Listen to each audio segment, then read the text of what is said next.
পাবো কোনদিন বলো না ও গো একটি রাতের অতিথি হায় মায়াবী তিথি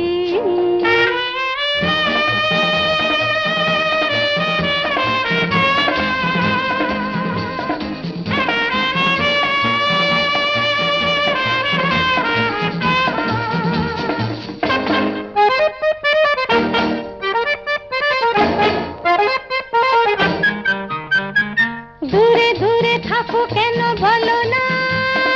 হয় না গো তোমারই ছলো না